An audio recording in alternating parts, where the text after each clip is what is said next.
The drama surrounding Jake Paul's rumored leap into the heavyweight abyss has spiraled into one of the most intense debates the fight world has seen in years. What started as whispers on social media has transformed into a full-blown storm, swirling with speculation, warnings, disbelief, and a sense of impending disaster. Because if Jake Paul truly intends to step into a ring with Anthony Joshua, a former unified heavyweight champion and an Olympic gold medalist, he isn't just playing with fire. He's stepping into the furnace. And the closer this rumor gets to reality, the more the world braces for something catastrophic.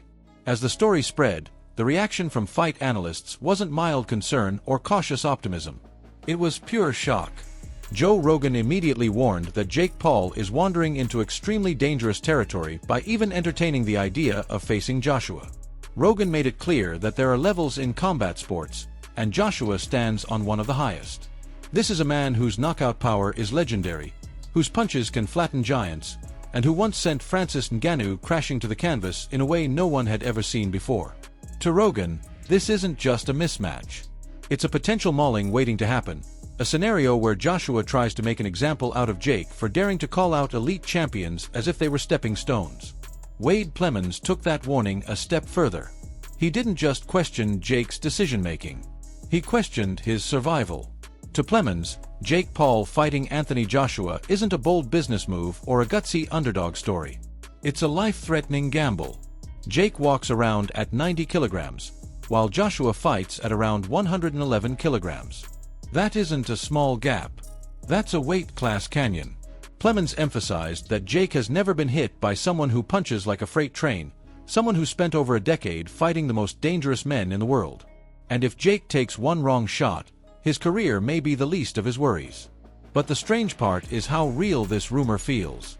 Ring magazine has already stated that Jake Paul vs. Anthony Joshua is being finalized for December as a professional fight under full Queensberry rules. No headgear. No exhibition gimmicks. Real rounds, real gloves, real danger. To the boxing world, this is insanity. And yet the story won't die. Every major combat journalist is talking about it. Every insider has heard something. And although Eddie Hearn insists the reports are premature and nothing is close to being signed, even he doesn't fully deny that discussions have happened. Ariel Helwani pointed out something important.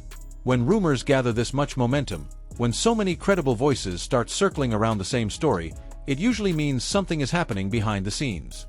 Maybe not a signed contract. Maybe not an official announcement. But smoke this thick usually leads to fire. And if the fight really is on the 1-yard line, then the world is watching a spectacle in the making, one so massive that even the critics can't ignore it. But while the hype builds, the warnings keep flooding in. Leon Edwards didn't hold back.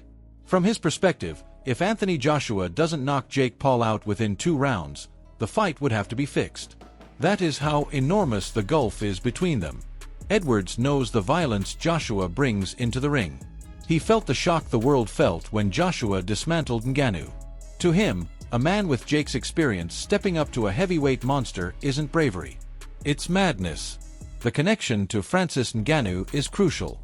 Jake once flirted with the idea of fighting Ngannou, and even that was considered reckless. Ngannou is one of the hardest hitters in combat sports history. But Joshua destroyed him. Not edged him out. Not beat him on points. Destroyed him. The idea that Jake thinks he can leapfrog Ngannou and go straight for Joshua has left analysts speechless. Chael Sonnen broke it down in his own blunt style. Francis Ngannou had already rejected Jake Paul as an opponent, calling the matchup disrespectful to boxing and refusing to waste his time.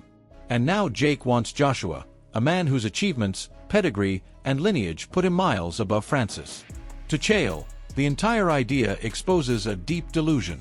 When even Ngannou thinks the fight is nonsense, jumping to AJ does not make sense in any universe. Simon Jordan delivered one of the harshest takes.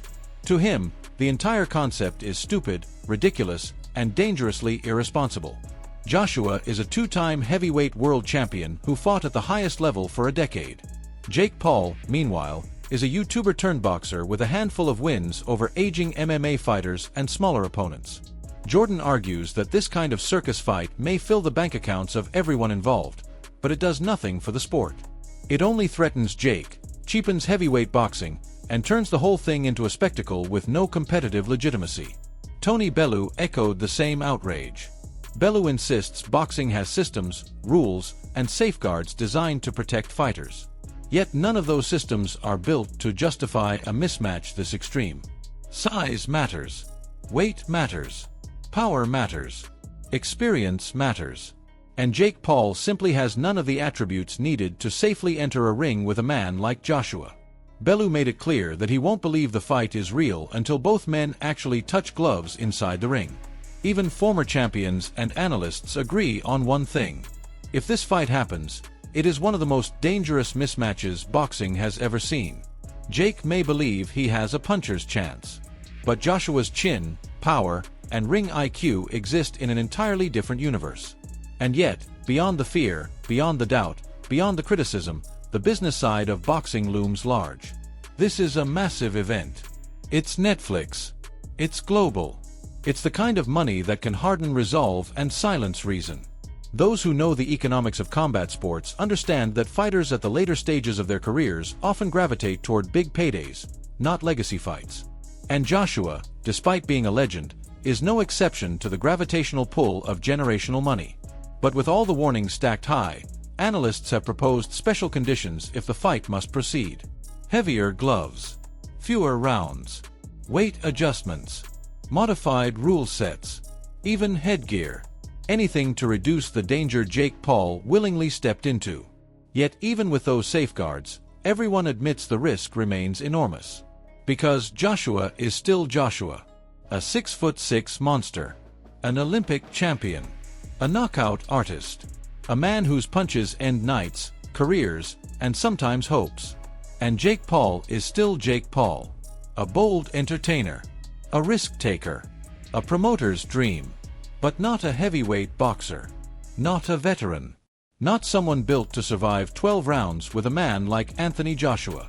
If this fight happens, it will either become the greatest upset in boxing history or one of the most violent destructions ever aired on a mainstream platform. There is no middle ground. Let me know what you think. Is Jake Paul pushing the boundaries of ambition, or is he walking blindfolded into a disaster? Could this be the fight that changes everything, or the fight that ends everything? Share your thoughts in the comments, and if you want more dramatic breakdowns and deep dive narratives like this, make sure to hit like, subscribe, and turn on notifications so you never miss the next story.